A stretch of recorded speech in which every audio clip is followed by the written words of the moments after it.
தொடர்ந்து நாம் தமிழர் கட்சியின் கொள்கை பரப்பு செயலாளர் சாட்டை துரைமுருகன் அவர்கள் உங்கள் மத்தியில்.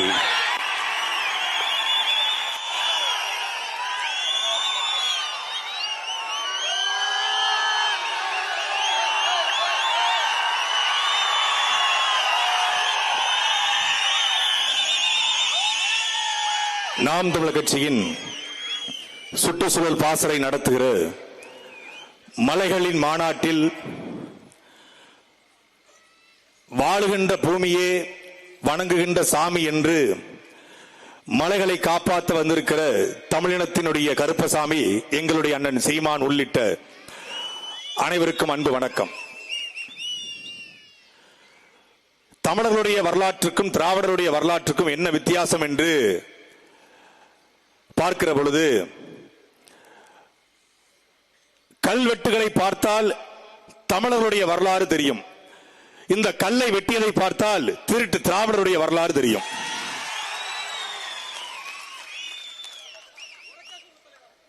தமிழ்நாட்டிலே அதிகமாக கன்னியாகுமரியில் தான் மலைகள் வெட்டப்படுவதாக மரியாதைக்குரிய சகோதரர் சீலன் சொன்னார்.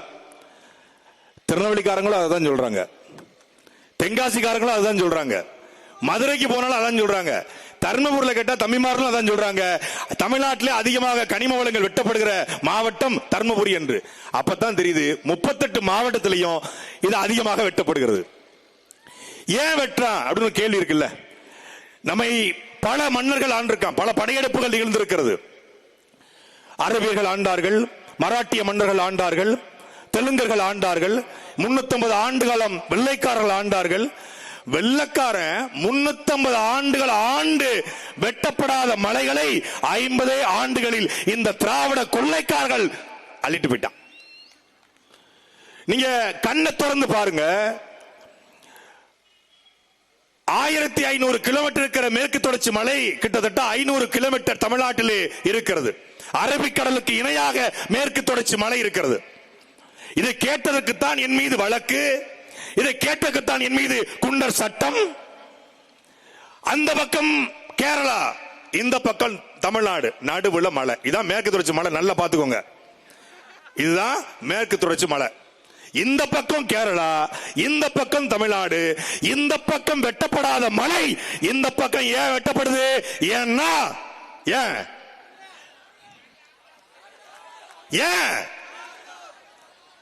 அந்த கேரளாவை நல்ல மலையாளிக்கும் மலையாள தகப்பனுக்கும் பிறந்த அந்த மண்ணையும் மக்களையும் உயிராக நேசிக்கிற ஒரு மலையாளி ஆண்டு கொண்டிருக்கிறார். இங்கே ஒரு கொலையாளி ஆண்டு கொண்டிருக்கிறார். அவ்வளவுதான் வித்தியாசம். இத நான் எங்க அண்ணன் மொழியில தக்கலையில பேசுனதுக்கு தான் வழக்கு. இப்ப கொஞ்சம் டீசெண்டா பேசியிருக்கேன். கொஞ்சம் மக்கள் மொழியில பேசுனதுக்கு வழக்கு போட்டாங்க.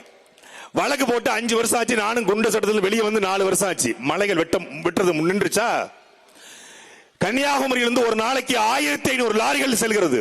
தென்காசியிலிருந்து ஒரு நாளைக்கு 700 லாரிகள் செல்கிறது. தேனியிலிருந்து ஒரு நாளைக்கு 800 லாரிகள் செல்கிறது. தர்மபுரியில 1000 லாரிகள். யார் வெட்டுறது? எந்த கல்குவாரிகளுக்கும் இங்கே அனுமதி கிடையாது. 1700 கல்குவாரிகள் தமிழ்நாட்டில் இருக்கிறது. ஒரு கல்குவாரிக்கு கூட அனுமதி கிடையாது. அப்ப எப்படி வெட்டுறான்? டன்னுக்கு 100. ஒரு கல்குவாரியில ஒரு டன் வெட்டுனா டன்னுக்கு 100 ரூபாய். யாருக்கு போகணும்? முத்துவேல் கருணாநிதி ஸ்டாலினுடைய குடும்பத்துக்கு போகணும். டன்னுக்கு 100. இது எப்படா கணக்கு பண்ணுவாங்க எனக்கு பார்த்தா, இவங்க தான் விஞ்ஞான திருடர்கள் ஆச்சு. விஞ்ஞான ரீதியாக கணக்கு பண்ணுவாங்க. இப்ப ஒரு கல்குவாரி இருக்குங்க, அவர் ஒரு நாளைக்கு 200 டன் வெட்டிடுறாரு, 100 டன் கணக்காட்டுறாரு. காட்ட முடியாது. ஏன்? இதற்காக தமிழ்நாடு முழுக்க 3000 பேரை பிரைவேட்டா நியமிச்சு இன்ஸ்டாகிராம்ல வீடியோ. என்ன தெரியுமில்ல, உங்களுக்கு 10th படிச்சவரா, பிளஸ் 2 படித்தவரா, டிப்ளமோ படித்தவரா, கல்குவாரியை கணக்கு செய்யக்கூடிய உங்களிடம் இது இருக்கிறதா, உங்களுக்கு மாதம் 25,000 சம்பளம், கல்குவாரியில எவ்வளவு டன்னு வெட்டான்னு கணக்கு பண்ணி இவனுக்கு சொல்றதுக்கு 30,000 சம்பளம். இத சாட்டையில போட்டு துண்டு துண்டா உடைச்ச உடனே அந்த ப்ராஜெக்ட் க்ளோஸ். இப்ப என்ன பண்ணிருக்காங்கன்னா, ஒரு கல்குவாரி ஓடணும்னா கண்டிப்பா கரண்ட் தேவை, மின்சாரம் தேவை. அப்ப மின்சாரம் எவ்வளவு இயங்குது அப்படின்னு பார்த்து எவ்வளவு கல்லு வெட்டிருக்கான்னு கண்டுபிடிப்பாங்க. இதற்கு தமிழ்நாட்டில் கனிம வள இயக்குனர்கள் ஒரு கல்குவாரிக்கு போறது எவ்வளவு மீட்டர் யூனிட் மின்சாரம் ஓடிருக்கு, 100 யூனிட் ஓடிருக்கு. அப்பன்னா நீ 200 டன் கல்லு வெட்டிருக்க, அப்ப நீ காசு கொடு. ஏ அப்பா, உலகத்துல இவங்கள மாதிரி சிந்திக்கிற அறிவாளிகள் எங்கேயும் பார்க்க முடியாது.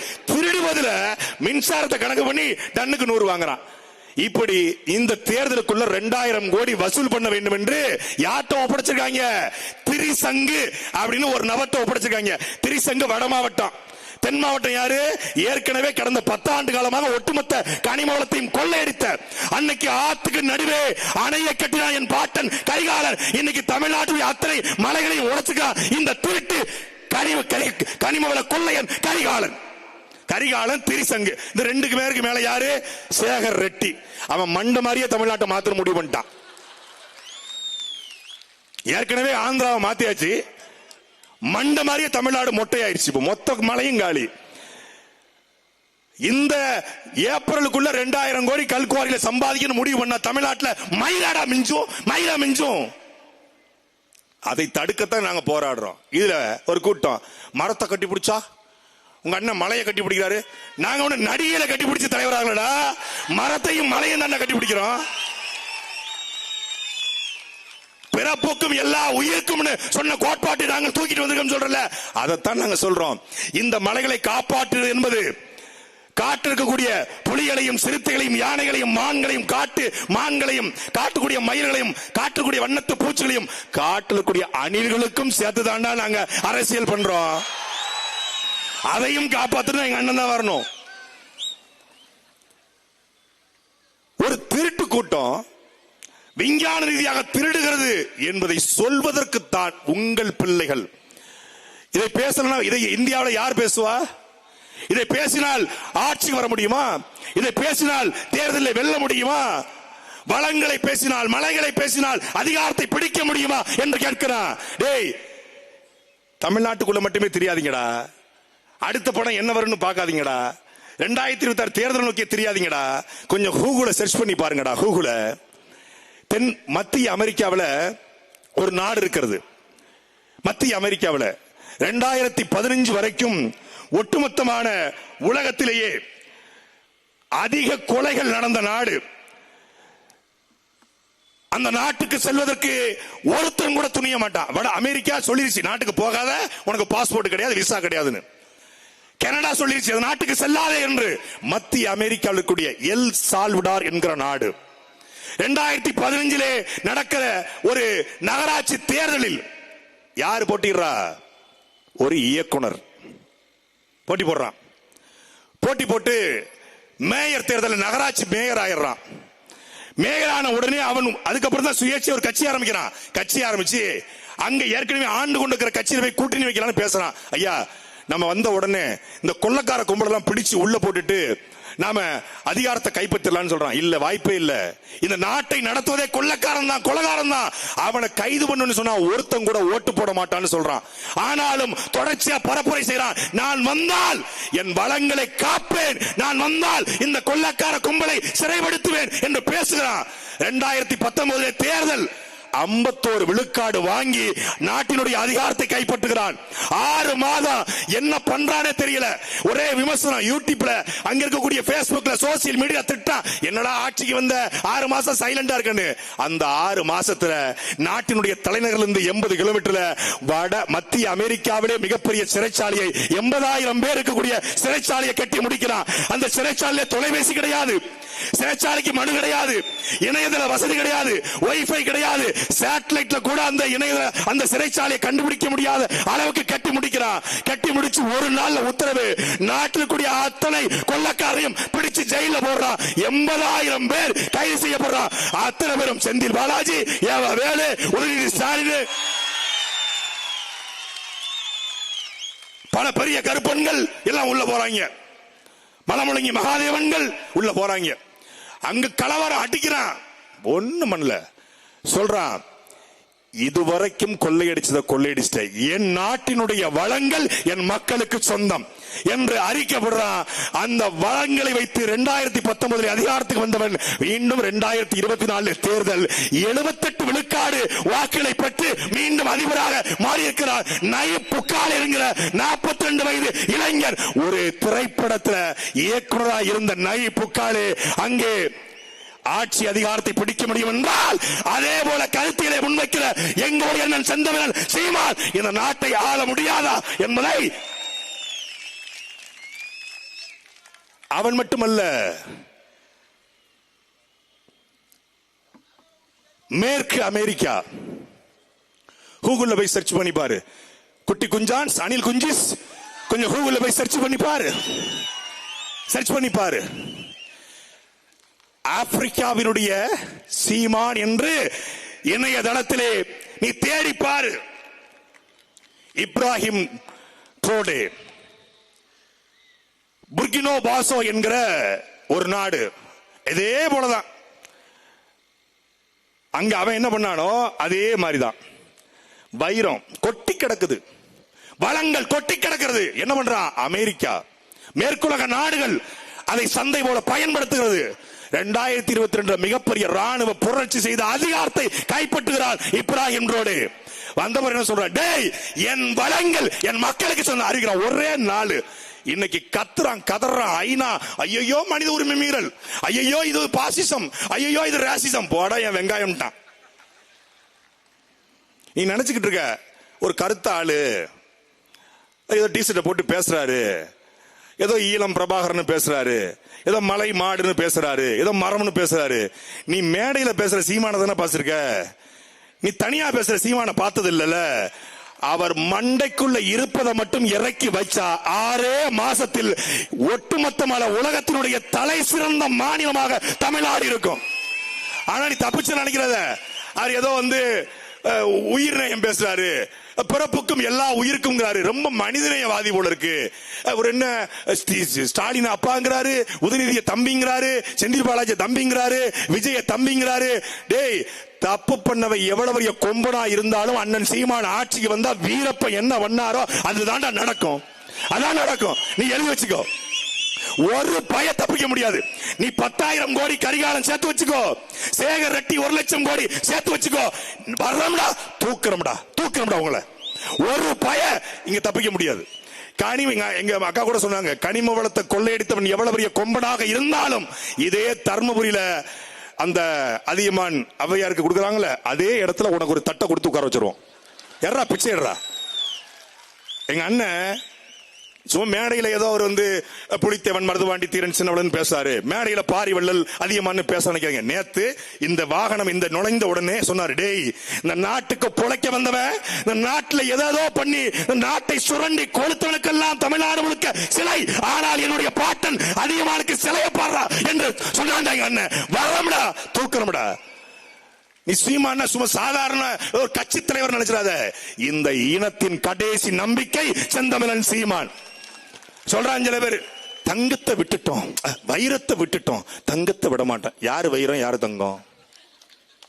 எப்ப நான் உன்னே சொன்னேன், கருப்பா சுருட்ட முடி வச்சவரை குள்ளமா பாத்திரிக்கலான்னு அண்ணன் சிங்கமுத்து கேப்பாரு.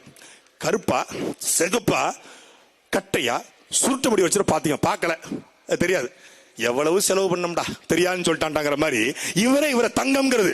இவரை நான் கேரியரோட உச்சத்தை ஓதிட்டு என்ன உச்சம்? டேய் நாங்க தாண்டா யூடியூபோட உச்சம், எங்க அண்ணன் தாண்டா அரசியலோட உச்சம், நீ ஒரு சொச்சம்.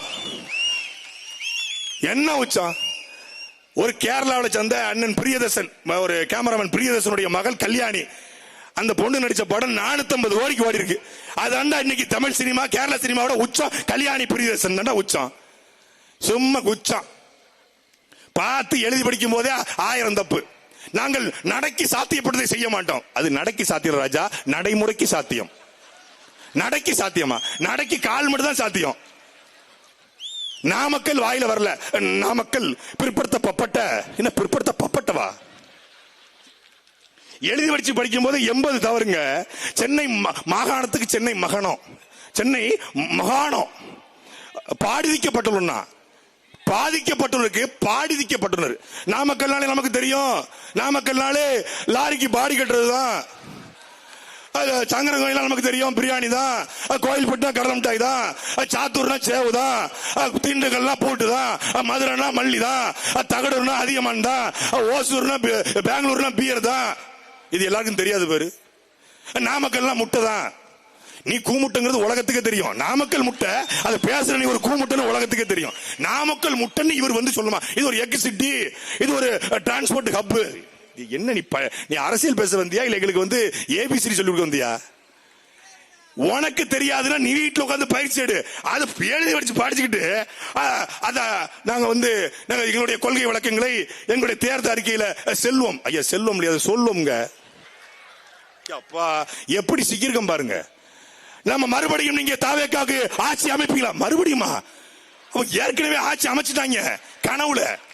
இவர் முதலமைச்சர், ஆதவர்ஜுனா உள்துறை அமைச்சர், புஷியானந்த் பொதுத்துறை அமைச்சர், லெப்ட் பாண்டி விளையாட்டுத்துறை அமைச்சர். நாடு விளங்கிடும்டா, நாடு விளங்கிடும். டேய் அன்பிற்குரிய மக்களே, ஒரே ஒரு முறை புரிந்து கொள்ளுங்கள். இந்த ஆட்டம் என்பது தமிழ் தேசிய இனத்தினுடைய வரலாற்றை மாற்றுகிற ஆட்டம். இந்த தேர்தல், இந்த தகடூர்ல குடியிருக்கிற மான தமிழர்கள், நாம் உண்மையிலே இந்த மூச்சுக்காற்றை, நம்முடைய வீரப்பனுடைய மூச்சுக்காற்றை, அதிகமானுடைய அவையாருடைய மூச்சுக்காற்றை சுவாசிப்பது உண்மை என்றால், எங்களுடைய மலையை மண்ணை காக்க, இயற்கையை காக்க நிற்கிற செந்தவன் சீமானை அதிகாரத்துக்கு அனுப்புவோம் என்று சூழ்நிலைகள். இல்லன்னா பண்ணாரி அம்மன் கிரானைட்ஸ் மொத்த மலையும் தின்ட்டு போயிருவான். பண்ணாரி அம்மன் பேரை வச்சுட்டு கிரானைட் மொத்த மலையும் தின்றுவான். கரிகாலன் ஒரு சேகரட்டி மொத்தமா தின்றுவான். எதுவும் இருக்காது, வெறும் தரதான் மிஞ்சும். ஒரே பாம் 30 கிலோமீட்டர் க்ளோஸ் வடிவேல் சொல்ற மாதிரி ஒரே ஒரு ஆட்சி மொத்த தமிழ்நாடு க்ளோஸ் ஆயிரும். அதனால விழித்துக் கொள்ளுங்கள். கடைசி ஆட்டத்திற்கு திராவிடம் தயாராகி கொண்டிருக்கிறது. முதல் ஆட்டத்தை துவங்கிறதுக்கு ரசிக கூட்டம் வருகிறது. ரசிக கூட்டத்தையும் திராவிட கூட்டத்தையும் ஒழித்து கட்டி தமிழ் தேசிய பிள்ளைகள், பிரபாகரன் பிள்ளைகள் அதிகாரம் ஏறினார்கள் என்ற வரலாற்றை பதிவு செய்வோம். அது தகடூர் என்கிற இந்த தருமபுரியிலிருந்து தொடங்கட்டும். நன்றி, வணக்கம். நாம் தமிழர்.